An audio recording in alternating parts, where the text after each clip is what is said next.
കാരണം നമുക്ക് ക്രൗൾ ചെയ്ത് വരണം, കുനിഞ്ഞ് നടന്ന് വരണം ഇതിനകത്തേക്ക്. അമ്മേ സ്ലിപ്പറിയാണ്. ഓക്കെ, അണ്ടർഗ്രൗണ്ട് വാട്ടർ, ഇതിനാണ് ഒരു പാതാളഗംഗ എന്ന് പറയുന്നത് കേട്ടോ. ഈ ഇതാണ് Patalaganga. Okay, this is Patalaganga. പാതാളത്തിനടിയിലുള്ള വെള്ളമായത് കൊണ്ടായിരിക്കണം പാതാളഗംഗ എന്ന് പറഞ്ഞത്. Yes bro.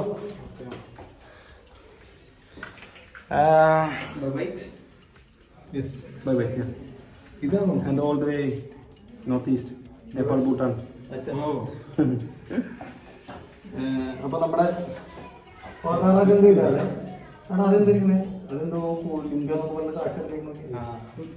ശിവലിംഗം.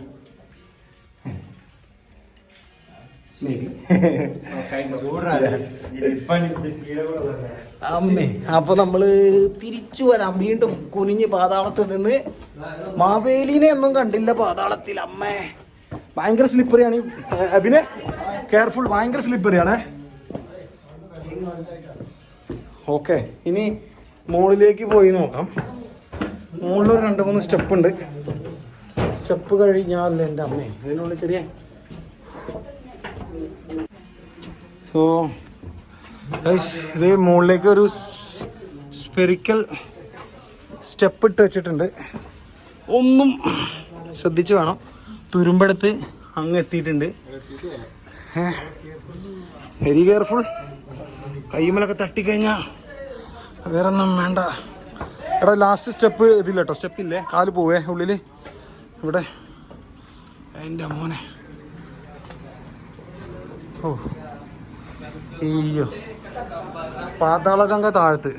അവിടെ എന്താണ് പാതാളഗംഗ നമ്മളിപ്പോൾ വന്നത്.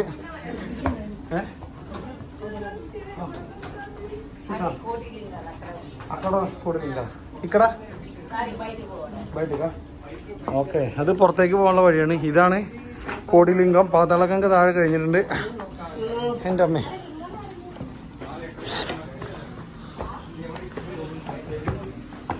ഒന്ന് പാതാളത്തിൻ്റെ അടി പോയിട്ട് പുഴുങ്ങിയെടുക്കാല്ലേ പിന്നെ. അടിപൊളി. ആരോ എക്കടാ.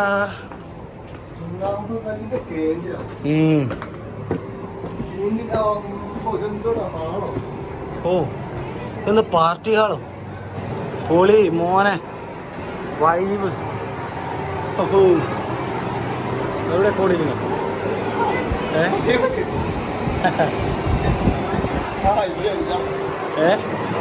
ആ പൈപ്പ് എയർ ഫ്ലോ വരുന്നല്ലേ. നല്ല രീതിയിൽ ടയർഡായിട്ടുണ്ട്. നമ്മൾ കോടിലിംഗം ആണെന്നാണ് പറഞ്ഞത്. ഇവിടെ എന്താ കോടിലിംഗാലും പാവങ്ങൾ ലൈം സ്റ്റോൺ വന്നിട്ട് അടിഞ്ഞിട്ട് മുകളിൽ നിന്ന് ഇങ്ങനെ കാണുന്നുണ്ടോന്നറിയോ നിങ്ങൾ? അങ്ങനെ ശിവലിംഗത്തിൻ്റെ ഫോമാണത്. തലകുത്തൽ നിൽക്കുന്ന ശിവലിംഗത്തിൻ്റെ ഫോമിലാണ് നമ്മുടെ ലൈം സ്റ്റോൺ വന്ന് അടിഞ്ഞിട്ടുള്ളത്. അതുകൊണ്ടാണ് ഇവരിതിനെ കോടിലിംഗം എന്ന് വിളിക്കുന്നത്. വേറൊന്നും കൊണ്ടല്ല, പേടിക്കണ്ട. തിരിച്ചു വേണം നടക്കാൻ ഇതിനകത്ത്. കാരണം ക്ലിയറൻസ് കുറവാണ്, ഗ്രൗണ്ട് ക്ലിയറൻസ് കുറവാണ്. നമുക്ക് തല ഓവർ ഹെഡ് ക്ലിയറൻസ് ഉണ്ട്, ഗ്രൗണ്ടല്ല. അപ്പോൾ കുറച്ച് പണികളൊക്കെ നടത്തിയിട്ടുണ്ട് ഇതിനുള്ളിൽ. ലൈക്ക് റാമ്പ് ഇട്ടിട്ടുണ്ട്, ഹാൻഡ് റെയിൽസ് ചില സ്ഥലങ്ങളിൽ കൊടുത്തിട്ടുണ്ട്. അങ്ങനെ ഇവരുടെ കാഴ്ചപ്പാടിൽ ഇവർക്ക് തോന്നിയ കുറച്ച് പേരുകൾ കൊടുത്തേക്കാണ്. കാരണം ഏറ്റവും ഡീപ്പർ പൊസിഷനിലാണ് കുറച്ച് വെള്ളം കണ്ടത് നമ്മൾ. അപ്പോൾ അതിന് പാതാളഗംഗ എന്ന് പേരിട്ടിട്ടുണ്ട്. പിന്നെന്താ പറഞ്ഞേ, പിന്നെ കോടിലിംഗം എന്ന് പറഞ്ഞിട്ട്, അതായത് ശിവലിംഗങ്ങൾ, 1 കോടി ശിവലിംഗം എന്ന കോൺസെപ്റ്റിലാണ് കോടിലിംഗം എന്ന് പറഞ്ഞേക്കണേ. അത് മുകളിലൊരു സ്പോട്ടിൽ ഈ ലൈം സ്റ്റോൺ വന്നിങ്ങനെ എന്താ പറയുക, ഫ്രീസായ പോലെ അങ്ങനെ നിൽക്കുകയാണ് ശിവലിംഗത്തിൻ്റെ രൂപത്തിൽ ഏകദേശം ഓൾമോസ്റ്റ്. അപ്പം അതൊക്കെ അവരിങ്ങനെ ഓരോ പേരുകൾ ഇട്ടതാണ്, അല്ലാതെ ലൈക്ക് മിത്ത് അത്രേ ഉള്ളൂ. ഇത് സത്യത്തിലൊരു നാച്ചുറലി ഫോം ആയിട്ടുള്ള കേവാണ്.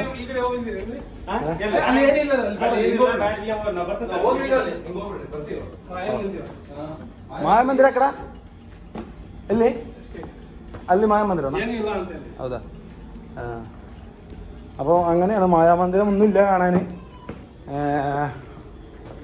അവിടെ എന്താണെന്ന് പോയി നോക്കുക തന്നെ ചെയ്യാം കാരണം ഏതായാലും ഇതിനകത്ത് ഇറങ്ങിയില്ല അപ്പോൾ നമ്മൾ ഒന്നും കാണാൻ പ്രത്യേകിച്ച് കാണാനൊന്നുമില്ല എന്ന് പറഞ്ഞേ മായാമന്ദിരം പോയി നോക്കാം ഓൾമോസ്റ്റ് ഞാൻ ഫോണിൽ കാൽക്കുലേറ്റ് ചെയ്ത് കാണിച്ചു തരാം എത്ര കിലോമീറ്റർ ഇതിനകത്തോടെ നടന്നു 1.5 കിലോമീറ്റർ കേവിൻ്റെ ലെങ്ത് ആണെങ്കിൽ പോലും നമ്മൾ ഒരുപാട് ഡീവിയേഷൻസ് ഉണ്ട് ഇതിന് ലെഫ്റ്റ് റൈറ്റ് തിരിഞ്ഞ് കുറേ നടക്കും ഇതിനകത്തൂടെ കുറേ സ്ഥലങ്ങളിൽ ഇതേപോലത്തെ എയർ ബ്ലോ ഉണ്ട് ഓ എൻ്റെ മോനെ എന്താ സുഖം കാണുന്നുണ്ട് നിങ്ങൾ ഇങ്ങനെ എയർ ബ്ലോസ് ഉണ്ട് ചെറിയ ചെറിയ സ്ഥലങ്ങളിൽ അപ്പോൾ അവിടെ നിൽക്കുമ്പോൾ നല്ല സുഖമാണ് കാരണം ആകെ വിയർത്തിട്ടുണ്ട് ഞങ്ങൾ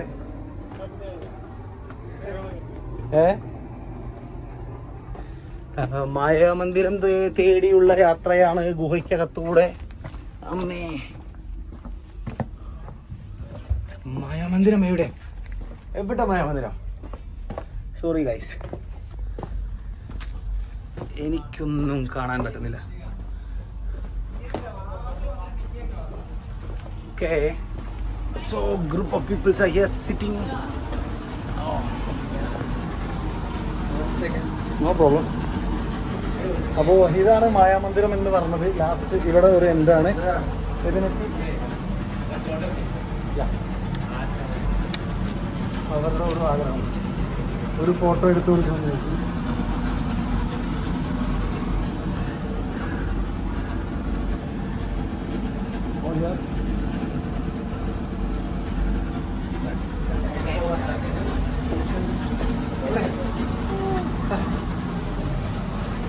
എൻ്റെ മോനെ അങ്ങനെ മായാമന്ദിരത്തിൻ്റെ അകത്തെത്തിയിട്ടുണ്ട് ഇത് എങ്ങനെയാണ് മായാമന്ദിരമായതെന്ന് ചോദിച്ചാൽ മായാമന്ദിരം അറിയില്ല ഒരു മന്ദിരം പോലെ ഉണ്ട് കുറച്ച് എലിവേറ്റഡാണ് സ്പോട്ട് കൊള്ളാല്ലേ ഉണ്ട് അപ്പോൾ അങ്ങനെയൊക്കെയാണ് കാര്യങ്ങൾ എബിനാകെ ചൂടെടുത്ത് മതിയായിട്ടുണ്ട് മായാമന്ദിരത്തിൽ കുറേ പേരിരിക്കുന്നുണ്ടായിരുന്നു അപ്പോൾ ഞങ്ങൾ ഏതായാലും കയറിയതല്ലേ അവിടെ നിന്നൊരു ഫോട്ടോ എടുക്കാം ഇത് നമ്മൾ കേവിൽ നിന്ന് പുറത്തേക്കുള്ള വഴിയാണ് കുറച്ച് കൺജസ്റ്റഡ് ആണോ എന്ന് ചോദിച്ചാൽ വെരി കൺജസ്റ്റഡ് അമ്മേ ഇതിനകത്തൂടെ വേണം നമുക്ക് പോയി വരാൻ കേട്ടോ ചില സ്ഥലങ്ങളിൽ ഇങ്ങനെ വൈഡായിട്ട് കിട്ടും അവിടെ നിന്ന് ശ്വാസം വലിക്കാം ചില സ്ഥലങ്ങളിൽ ഭയങ്കര ബുദ്ധിമുട്ടാണ് ഇതൊക്കെ ബ്ലോഗ് ചെയ്യലും അതിനെക്കാട്ടും വലിയ ടാസ്ക്കാണ് എന്നാലും അത് ചെയ്യണം എന്നാണല്ലോ നമ്മുടെ പിള്ളേർക്ക് കാണിച്ചു കൊടുക്കണ്ടേ അപ്പോൾ ഇതിനകത്തുനിന്ന് പുറത്തേക്ക് ഇറങ്ങിക്കൊണ്ടിരിക്കുകയാണ് ഗൈസ് ഓൾമോസ്റ്റ് ഒരു 1.5 കിലോമീറ്ററിന് മുകളിൽ നടന്നിട്ടുണ്ട് എതിനെ ആ പിറകിലുണ്ടോയെന്ന് ഇങ്ങനെ ഇടയ്ക്ക് ചെക്ക് ചെയ്ത് നോക്കുകയാണ് എവിടെയെങ്കിലും വീണിട്ടുണ്ടോയെന്ന് അറിയില്ലല്ലോ അപ്പം പുറത്തേക്കുള്ള വഴിയിലെത്തിയിട്ടുണ്ട് നമ്മൾ ഓൾമോസ്റ്റ് ഡൺ ഇനി കുറച്ചും കൂടി പോകണ്ട നമുക്ക് യെസ് ആ ബ്ലോഗിങ് ചെയ്യുന്നുണ്ടെന്നൊക്കെ പറയുന്നുണ്ട് അവിടെ ബ്ലോഗിങ് ഒന്നല്ല ചെറിയ വീഡിയോ എടുക്കണം അമ്മേ നമ്മളെന്നെ ഏതോ നമ്മൾ വന്ന വഴിയിലേക്കാണ് തിരിച്ചെത്തിയിട്ടുണ്ട് ഇനി നമുക്ക് തിരിച്ചിറങ്ങാം കുറച്ച് ടാസ്ക് ആയിരുന്നു ഗൈസ് ടയർഡായിട്ടുണ്ട് ഒന്നാമത് ഭക്ഷണം കഴിച്ചിട്ടുണ്ടായിരുന്നില്ല ബ്രേക്ക്ഫാസ്റ്റ് മാത്രം ഉണ്ടായിരുന്നുള്ളൂ ഇന്നത്തെ അപ്പോൾ എന്നെ കാണാനല്ലോ വേഗം പുറത്തിറങ്ങി കുറച്ച് ശുദ്ധവായു എടുക്കട്ടെ എൻ്റെ അമ്മോ ഭയങ്കര കെയർ ചെയ്ത് നടക്കണം ഭയങ്കര കെയർ ചെയ്ത് നടക്കണം ഇത് കളിമണ്ണ് പോലത്തെ മണ്ണാണ് ഇത് നിലത്തുള്ളത് അപ്പം ഒന്ന് നനഞ്ഞു കഴിഞ്ഞാൽ സ്ലിപ്പറി ആവും ആ പാതാളഗംഗയെന്നെല്ലാം കയറി വരുമ്പോൾ ഭയങ്കര സ്ലിപ്പറി ആയിട്ടുണ്ടായിരുന്നു അപ്പോൾ ഒരുപാട് പേരുണ്ട് ഇതിനകത്ത് അറൗണ്ട് 100 പീപ്പിൾസ് ഇൻസൈഡ് ഇതൊക്കെ ഉണ്ട് ഇപ്പോൾ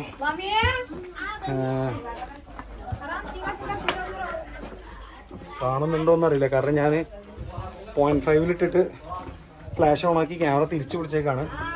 അപ്പോൾ എന്താണ് ഇത് വീഡിയോ ഒക്കെ എടുത്തു കഴിഞ്ഞാൽ അറിയാം അത് ക്ലിയർ ആണോ അല്ലേ എന്നുള്ള കാര്യങ്ങളൊക്കെ. ആൾക്കാർ വന്നുകൊണ്ടേ ഇരിക്കുകയാണ് അകത്തേക്ക്. ഒരുപാട്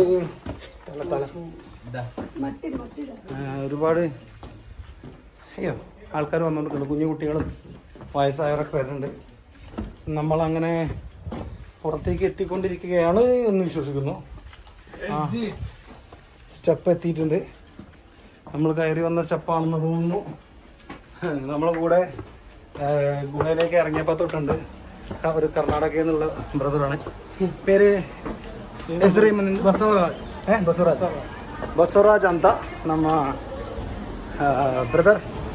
ಕರ್ನಾಟಕ ಎಲ್ಲಿ ಕನ್ನಡ ಕರ್ನಾಟಕದಲ್ಲಿ ಬಾಗಲಕೋಟೆನ വന്നതാണ് ബസവരാജ് ಅವರು.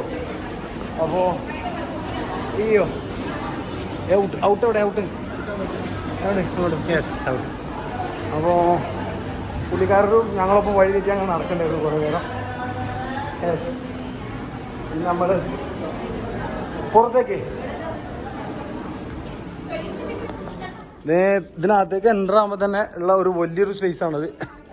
ഒരു ഞാൻ പറഞ്ഞില്ല ഒരു ഹാളിൻ്റെ പ്രതീതിയാണ്. ഇതിനകത്തിന് എന്തൊക്കെ ഉണ്ടോ എന്നറിയില്ല. ഏകദേശം 1800-കളിലാണ് ഇതിനകത്തേക്ക് ആദ്യമായിട്ട് ആൾ കടന്നത്. ശേഷം 1989 അതായത് ഞാൻ ജനിക്കുന്ന സമയത്താണ് ഇതിനെ ഒഫീഷ്യലായിട്ട് ഡിക്ലെയർ ചെയ്തത്.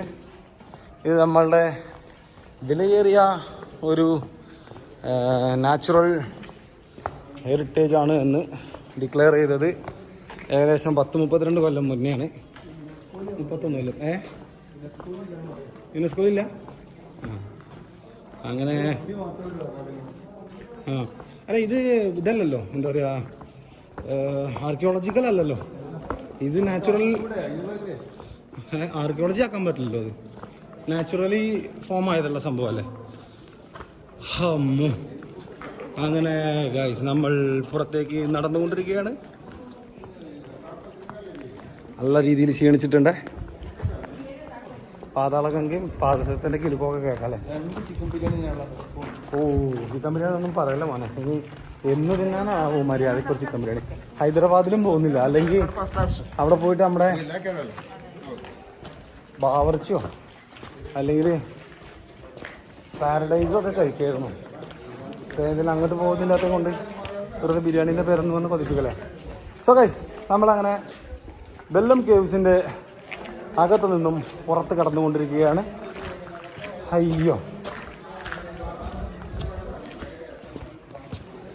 ഇതിൻ്റെ ഉള്ളിൽ ഒരു സ്പെഷ്യൽ സ്പേസാണ്. എൻ്റർ ആകുമ്പോഴത്തേനാണ് ഒരു മുകളിലേക്കുള്ള ഓപ്പൺ ആയിട്ടുള്ള ഒരു ഗുഹ പോലെ ഒരു കിണറിൻ്റെ പ്രതീതി ഉണ്ട്. ദുബായൊക്കെ ഉണ്ട്. നമ്മൾ കയറിയപ്പോൾ തന്നെ വന്നിട്ടുള്ളൊരു സ്പോട്ടാണിത്. ഞാൻ 2 ഫോട്ടോ എടുത്തോ. ഒരാളിവിടെ അവശനായി അശ്രടനായി ഇരിക്കുകയാണ്. ടയർഡായോ ഗൈസ്? ആയല്ലേ. അങ്ങനെ നമ്മൾ പാതാളത്തിൽ നിന്നും ഭൂമിയിലേക്ക് എത്തിയിട്ടുണ്ട്. ഈ പാതാളത്തിൽ നിന്നാണോ എന്നറിയില്ല നമ്മുടെ മാവേലി കയറി വരുന്നത്. നല്ല അടിപൊളി പാതാളം തന്നെയായിരുന്നു. അപ്പോൾ വെൽക്കം കേവ്സിനെ അകത്ത് നിന്നും പുറത്തേക്ക് ഇറങ്ങിയിട്ടുണ്ട് ഞങ്ങൾ. നല്ല രീതിയിലുള്ള തിരക്കുണ്ട് അകത്ത്. കുട്ടികളൊക്കെ ഓടി നടക്കുന്നുണ്ട് ഇവിടെ. അപ്പോൾ വെൽക്കം കേവ്സിനകത്ത് നിന്നും ഞങ്ങൾ പുറത്തിറങ്ങിയിരിക്കുകയാണ്. രക്ഷത്തിട്ടും വയ്യ, അങ്ങേറ്റം എക്സോസ്റ്റ് ആയിട്ടുണ്ട്. അപ്പോൾ ഈ പ്ലേസിലേക്ക് ഒരു വിസിറ്റ് നടത്തേണ്ടത് അത്യാവശ്യമല്ലേ. കാരണം ഏഷ്യയിലെ തന്നെ 2ാമത് ഏറ്റവും വലിയ ഗുഹ, നാച്ചുറലി ഫോം ആയിട്ടുള്ള ഗുഹയാണിത്. ടോട്ടൽ 3 കിലോമീറ്റേഴ്സാണ്. 3 കിലോമീറ്ററാണ് ഇപ്പോൾ ഞങ്ങൾ നടന്നു കേട്ടോ. അയ്യോ, അതായത് നീളം 1.5 കിലോമീറ്ററും ഇതിനകത്ത് കൂടെയുള്ള മൊത്തം റോഡുകൾ 3 കിലോമീറ്ററും. നമ്മൾ പറഞ്ഞില്ല, നമ്മളെ പറ്റിച്ചില്ല. ഏകദേശം 1 മണിക്കൂർ അതിനകത്തൂടെ ഞങ്ങൾ നടന്നിട്ടുണ്ട്. അപ്പോൾ ബെല്ലം കേവ്സിൽ നിന്നുമുള്ള വിശേഷങ്ങൾ ഇവിടെ അവസാനിക്കുന്നു. ഇവിടെയും കൊറോണ ഉണ്ടായിരുന്നു ഗൈസ്, പക്ഷേ ഇപ്പോൾ ഇല്ല. Corona is not existing. ഞങ്ങൾ അങ്ങനെ പുറത്തെത്തിയിട്ടുണ്ട്. ഇനി അടുത്ത വിശേഷങ്ങൾ ഗൈസ്. അപ്പോൾ നമ്മൾ അങ്ങനെ 2 ദിവസം ഒപ്പം ഉണ്ടായിരുന്നു മച്ചാൻ പിന്നെ അങ്ങനെ അവൻ്റെ ബക്കറ്റ് ലിസ്റ്റിലെ 2 സ്പോട്ടുകൾ 3 വർഷം കാത്തു സൂക്ഷിച്ച 2 സ്പോട്ടുകൾ കവർ ചെയ്തു.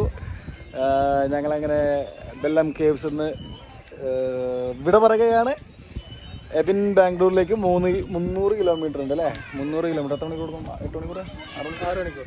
6 മണിക്കൂർ ടാസ്ക്. അവന് ബാംഗ്ലൂരിലേക്കുണ്ട്. 4 മണിയായി. ഓക്കെ, 10 മണിയാകുമ്പോഴത്തേക്കിനും ബാംഗ്ലൂർ ക്യാച്ച് ചെയ്യണം, എത്തണം. എനിക്ക് ഇനി വിജയവാഡ, വിശാഖപട്ടണം എങ്ങോട്ടേലൊക്കെ ടാസ്ക് ഇട്ട് ലൊക്കേഷൻ ഇട്ട് പോകണം. അപ്പം എവിടെയാണോ ഉറക്കം വരുന്നത് അവിടെ ടെൻ്റ് അടിക്കാനുള്ളതാണ്. അപ്പോൾ 2 ദിവസം നമ്മുടെ മുത്തുമണി അടിപൊളിയായിട്ട് നമ്മുടെ കൂടെ ഉണ്ടായിരുന്നു. ഇനിയാണ് നമ്മുടെ യഥാർത്ഥ സോളോ റൈഡ് സ്റ്റാർട്ട് ചെയ്യുന്നത്. അപ്പോൾ ഇവിടുന്ന് അങ്ങോട്ട് സോളോ ആക്കി ഒപ്പം കൂടണമെന്ന് ആഗ്രഹമുണ്ട്. ഇപ്പം ജോയിൻ ചെയ്തിട്ടുള്ള ഒരു കമ്പനിയിൽ ഒരു മാസം മുന്നേ ആയിരുന്നെങ്കിൽ ഇപ്പം നേരെ കൂടെ പോകുന്നതെന്ന് പറയുന്നുണ്ട്. അപ്പോൾ അങ്ങനെ നമ്മൾ സോളോ റൈഡ് ഇവിടുന്ന് തുടങ്ങുകയാണ്. ബെൽഗം കേവിൽ നിന്നും സൈനിങ് ഔട്ട്. ടീക്ലാൻ റൈഡേഴ്സ്. Bye by.